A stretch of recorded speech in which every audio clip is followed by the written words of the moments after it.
I'd like to start this week by showing you all quickly my favourite piece of Game of Thrones merchandise I was ever genuinely gifted in real life. Released between seasons 7 and 8, and I'm not going to lie, it's really gotten me through some dark times these last few years, you know. Whenever I'm feeling low and I'm unsure what the correct choices to make are, I just think about this and it really helps guide me down the correct path and making a correct decision. So anyways, I'm wanted for arson. I walked in the shadow of death, left the fear. This is a journey through the halls of hell. Yes people, what is good? I am BA, back once again with another reaction in the Game of Thrones series. We're already on season 2, it felt like season 1 proper flew by for me and I was really enjoying intaking small details that I missed the first couple times I watched this show. And that's a testament to this show because I have watched it more than once before and still every time you watch an episode, whether it's your first, second, third, fourth, fifth watch, I guarantee you'll pick up a little something that passed you by the first few times you watched it. Needless to say, it absolutely ended epically with the dragons hatching and all the craziness that went down last season, so I'm really looking forward to getting into this. I know that Stannis comes into it this season, and I think that's the main plot, but I'm unsure as to what else happens really. I can't really remember season 2, so yeah, without further ado, this is episode 1, season 2, The North Remembers. Let's check it out and see what it's saying to it. I forgot I was going to make it a theme last season that we just shout out a random, you know, production staff member throughout each episode. It's probably not a funny enough bit to do it every fucking episode, but we can do it every now and again, you know, when you guys least expect it. So I won't be doing it this episode. Frank Doja fucking did his thing. Come on, Frank, let's go. Didn't even have time to see what your job role was. I just know you were there and involved. Well, didn't take the Hound long to get a kill this season. Periods, am I right? Have another cup.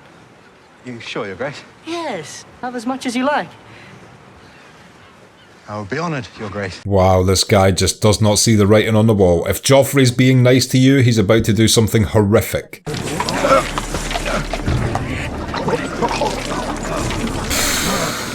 You can't! What is the point? This is the sort of shit he wants to do for his birthday. The girl is right.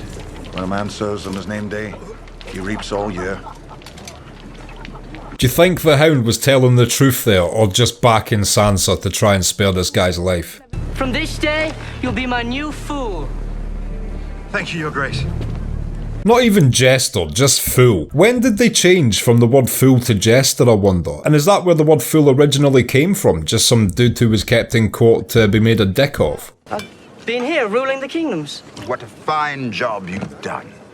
Thank God Tyrion's arrived back in King's Landing to try and bring Joffrey to heal a little bit. It doesn't last for long, but he does try. Her father was a confessed traitor. But still her father.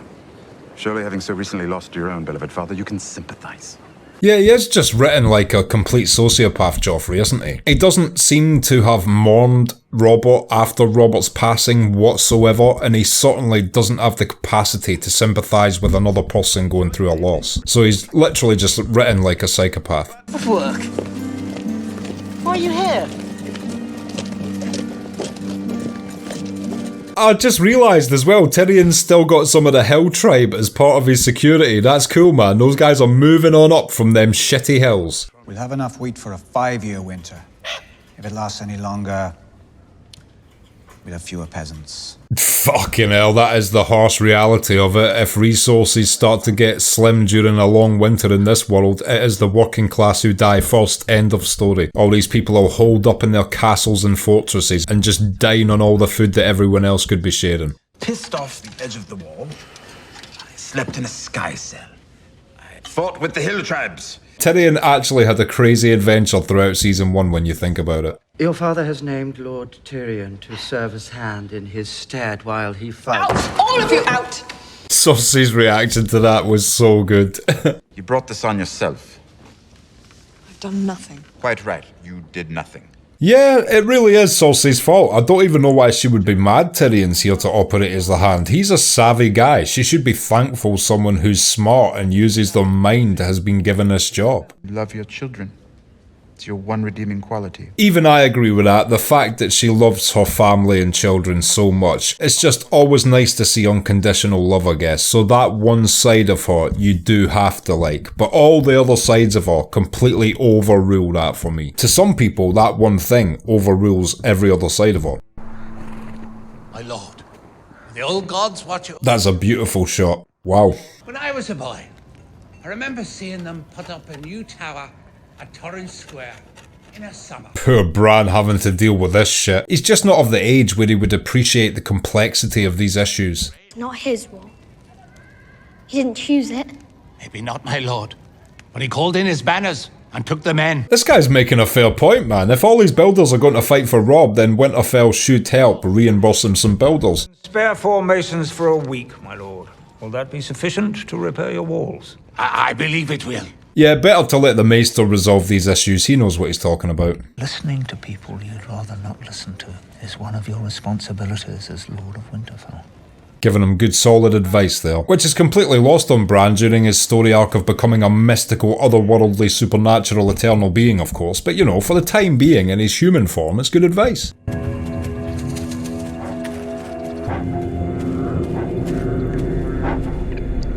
And that's the first time Bran actually warged into his wolf, isn't it? Cool little scene as well, because it showed the meteorite in the sky, which is a theme throughout this episode with different people interpreting it in different ways. Of course, if you actually read into the lore, a red meteorite passing in the sky means a giant has shat himself. You've been having those dreams again. I don't dream. Everyone dreams. I don't. He must smoke weed. I heard some other fools say it's Lannister red. Means the Lannisters will rule all 7 kingdoms before long. There is no fucking way the heavens would send out a meteorite in representation of the Lannister family. Red comet means one thing, boy. Dragons. That would be cool if it genuinely was the reason. Dragons being so powerful, a meteorite passed in the sky whenever one hatched.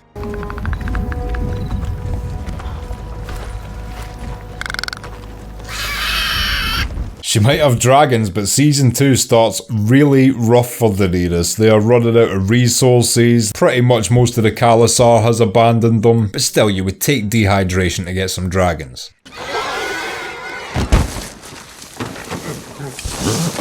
Fuck, poor horse. She was Drogo's first gift to me. I remember. Thank God they never gave that horse that big of a storyline. This could have been a really fucking horrible, tragic moment, but we never got to know the horse. Still rest in peace the horse, but at least it wasn't a character we love. You hear that, horse? We don't love you. We love you, horse. First Khalasar we meet will kill us and take your dragons. No one will take my dragons. It's one thing saying that, but when you're literally fucking dying, you need to figure out a solution. And much respect to the Khalasar that actually stuck around, because they are breaking their own tradition really, doing this. You know, as soon as the Khal dies, that's them supposed to be fighting to become the new Khal, etc. But because they witnessed a essentially supernatural act, multiple, you know, a woman surviving fire and the hatching of dragons, it obviously made them instantly just think, you know, fuck all of that. This woman is something different. Having a rough time of it. Nothing's killed me yet. Your ass killed the sledge. Well, I don't know what the sentence is at the Night's Watch for the murder of a sledge via arse, but I'm sure we'll find out. Froster's daughters. I haven't seen a girl in 6 months. 60% of Sam's dialogue is literally delivered through his dick. What happens to the boys? He marries his daughters. What does he do with his sons? Jon, who is often written as not the savviest, instantly picking up on something now that everybody else missed. Jon Snow. Listen to me, bastard. It's quite interesting that all bastards in the Game of Thrones world get the surname of the land they were born on. So if you're a Northerner, you get Snow. If you're from Dorne, you get Sand, etc. Wife, tell the Lord Crawl. Oh, it's Gilly. Our husband keeps us safe. Better to live free than die a slave. Well, she delivered that line like she was reading a teleprompter at gunpoint. Any man lays a hand on one of my wives, he loses their hand. What a fucking horrible character this guy is. Absolute piece of work. Who am I? Lord Commander. We'll learn how to follow. It's true, Jon should know that the Lord Commander would only be putting up with this guy if it was absolute necessity. Like, they have nowhere else to set up a camp that side of the wall. They have to deal with this guy's bullshit just to use it as base camp 1 after they pass the wall. For the night is dark and full of terrors. Oh shit, here we go. Obviously, she's really hateable in many ways, but she's just a great overall character, I think. And for me, writing a witch character well is hard to do. So I feel like George R.R. Martin deserves extra credit for writing the witches in a way that works for me. You smell of fear. Fear and piss and old bones. And it's an instant show of determination enforced by Stannis that he's willing to set fire to the 7 new gods just to declare his fucking love for the god of light. Stannis Baratheon, warrior of light. Hey, and the Onion Knight as well. Oh man, there's some good characters coming into this show this season.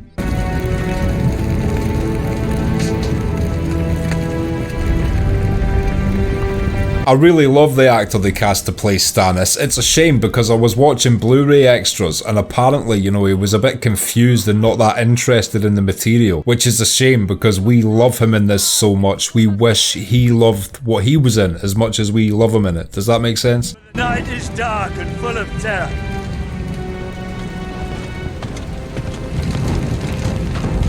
He doesn't look like he fully believes this shit yet. He's just going through the motions right now. I serve Stannis. As do I. But loyal service means telling hard truths. It's a difficult one, you know, because the Lord of Light is a flawed god if he's real, because, you know, of the things we see he requires as sacrifices later on in the show. That being said, he also, at times, appears to show himself as being a real entity, or at least giving the witch a placebo so powerful she's able to do acts which appear as if she's being aided by a divine entity. And her brother Jaime Lannister. By right of birth. Jaime Lannister, the Kingslayer. Call him what he is. It's such a great character trait that Stannis is so particular. When Eddard Stark learnt the truth, he told only me. I'll not make the same mistake. Send copies of that letter to every corner of the realm. Instantly super smart by Stannis to choose to do that. He's not allowing one raven to get shot down and the word not get out to anybody else. How many ships has the Lord of Light got in his fleet? He has no need for ships. I'm sure he doesn't. But we do if we're going to war. I mean, if the Lord of Light did have a fleet of ships, you would definitely worship him. Like, yeah, not only is he a real god, but he's actually got like 10,000 ships made of fire stationed off the dock. We can see them from here. They illuminate the sky. There is no more nighttime.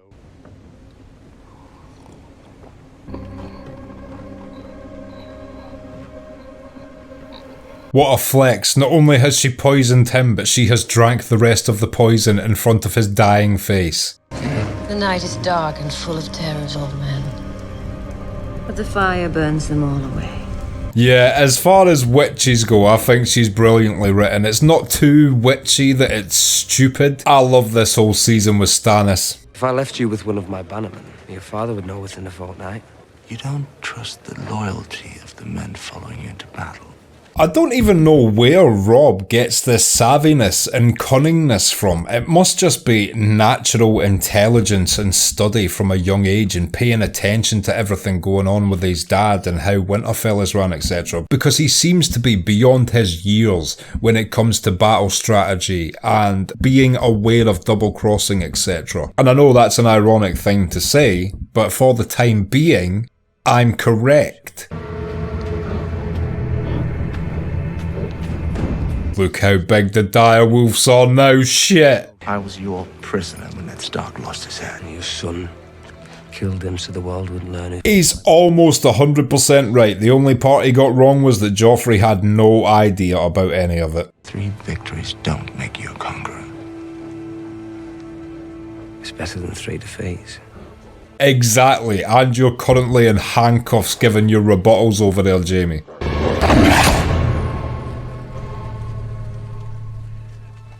Beautiful, even the dire wolf got to let him know what the deal was. I love the noise. Cities make me want to fuck. And so did the country. Yeah, she's quite flexible with her wanting to fuck location. What about you? Me, I'm not from here. I'm a slave to the truth. What a great liar. Why do you think I am so little? I'm being crushed beneath the weight of all that truth.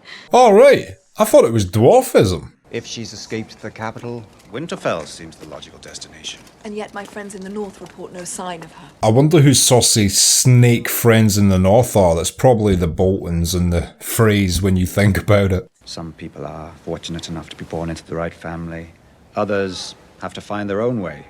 And I usually root for the people, you know, trying their hardest to move up in the world, but Littlefinger just does it in a way you can't root for. Sometimes I've heard even brothers and sisters develop certain affections. That is where he fucks up. He should never have took it there. Knowledge is power.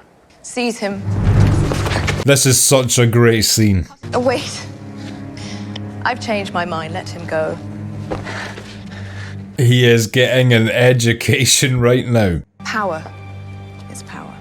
Completely overplayed his hand in that scene. I do not actually know what he was thinking, because again, he's supposed to be some fucking mastermind in the eyes of the fan base. That is like dumb move number 3 he's made already, overplaying his hand. An honourable request, Your Grace. Third, Joffrey and the Queen Regent must renounce all claim to dominion of the North. Of course they are not going to accept these terms. This is a guarantee of warfare. But I respect that Rob put that in the terms anyway. Might as well have just wrote, P.S. fuck you. If the Queen Regent and her son meet them, I'll give them peace. If not, I will litter the south with Lannister dead. What a great war leader Rob has been written as. He's the exact character we need right now after how season 1 ended. Men who fought my father.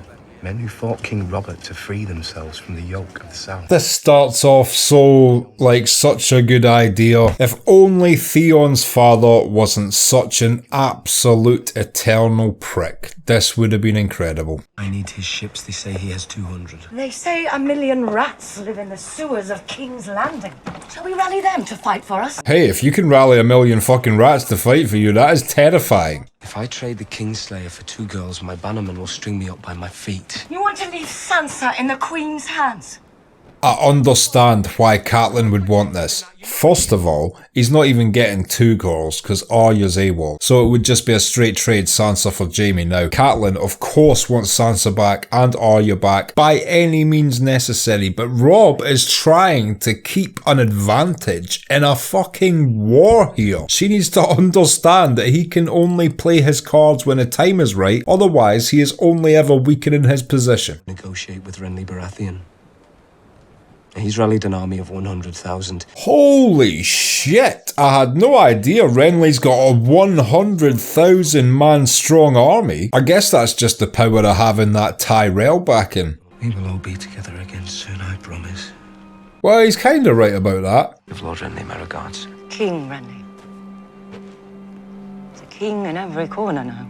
This is truly the point in the show where there is so many people claiming to be king. We have got Stannis, we have got Renly, we have got the king beyond the wall, we've got King Joffrey, and then we've got the king of the north. That is 5 kings and counting right now. That is a seat for a conqueror. It needs a room to match it, not vines and flowers. So just to keep a list here, Joffrey's only 3 acts as king so far is having a dude's tongue cut out for singing a song, having a dude waterboarded with wine for drinking wine, and redecorating. It's like he's 66% Jeffrey Dahmer and 33% Liberace. What are you asking? I'm asking if he fucked other women when he grew tired of you. How many bastards does he have running? Oh my God, imagine getting so comfortable in your position you start talking to your own mother like that. You'll never do it again. Never.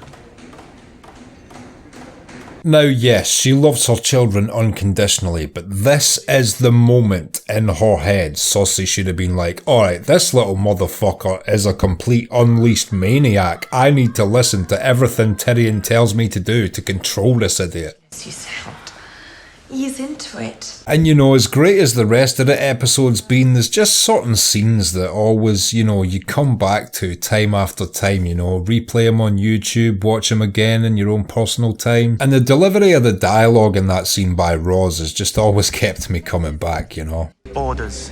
Whose orders? Someone who doesn't care what Littlefinger thinks. This is so fucked up, this scene, man. I can't believe they're even showing us this. It's so unnecessary.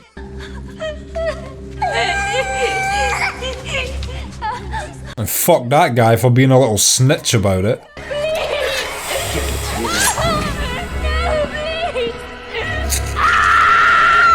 Fucking horrible, man. Joffrey is the absolute worst. I'm going back to a fake phone call to Jack Gleeson's sketch next week. Spoiler alert. My god.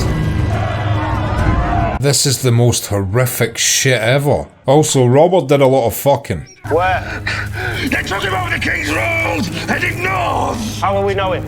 He's got a bull's head helmet! I can't believe the blacksmith who trained Gendry all those years just threw him under the bus there as well. Do none of these people just deal with pain and not snitch?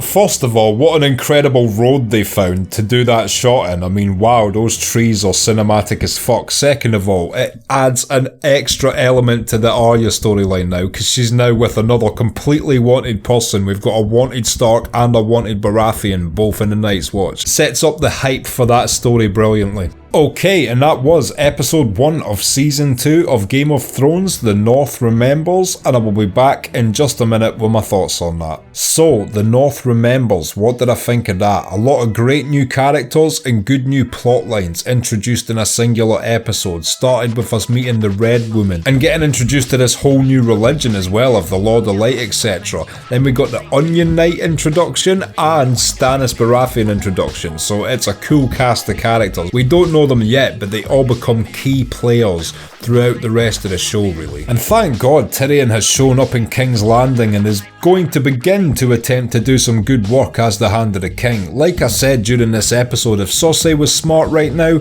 especially after the scene later on when, you know, Joffrey told her she'll never slap him again, after how he spoke to her, she should really be backing Tyrion to try and keep him on a leash throughout this season, instead of siding with her son due to blind loyalty of her children. And Robb basically starts this season now as some incredible, what is perceived as underdog but undefeated war general, and see the combination of the fact he's got many years ahead of him, plus his cunning and savviness already, plus the fact he's undefeated. Just think how much faith that'll give everyone else in him at this point and make the Northern Force even more formidable right now. I've got to say though, my favourite scene in this entire episode is the small encounter between Littlefinger and Cersei when he's saying, you know, knowledge is power, and tries to drop the subtle threat that he knows about her and Jaime, and she instantly flips it on him by giving the guards those series of orders and then just walks up to him and says power is power.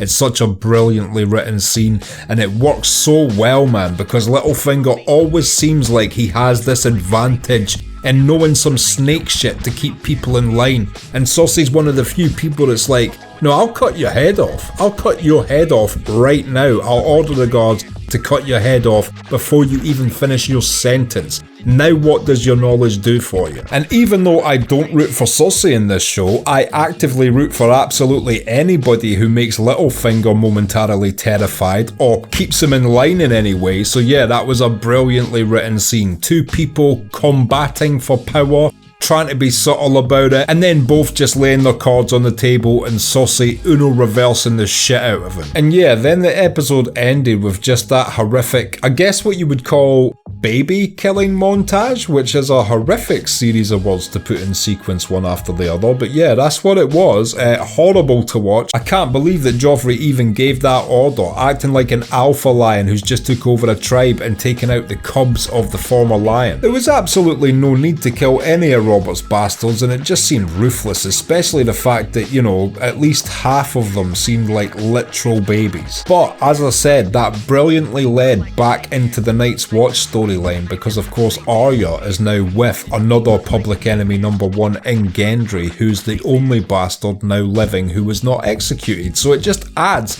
to that storyline, even though we're already invested in it because we're worried about Arya. Now, everything to do with Gendry is as interesting because of the significance of who his dad was and the fact that he is now one of the only Baratheons left who's a direct relative of Robert. All in all, brilliant first episode of season 2, and I'm looking forward to seeing what happens next week. If you've liked this video, click like, subscribe to the channel to see more videos like this, ring the bell to be notified as to when they drop. If there's anything you want to talk about, comment down below and share this around to anyone you think might appreciate it or want to watch these reactions along with us. My Patreon link is down in the description. If you become a patron, you get access to my blog, you get access to these reactions I put on YouTube a month and a half in advance, and you also get access to full-length versions of everything I react to. So consider becoming a patron, it helps me and my channel out so much, and until next time, I have been BA, peace.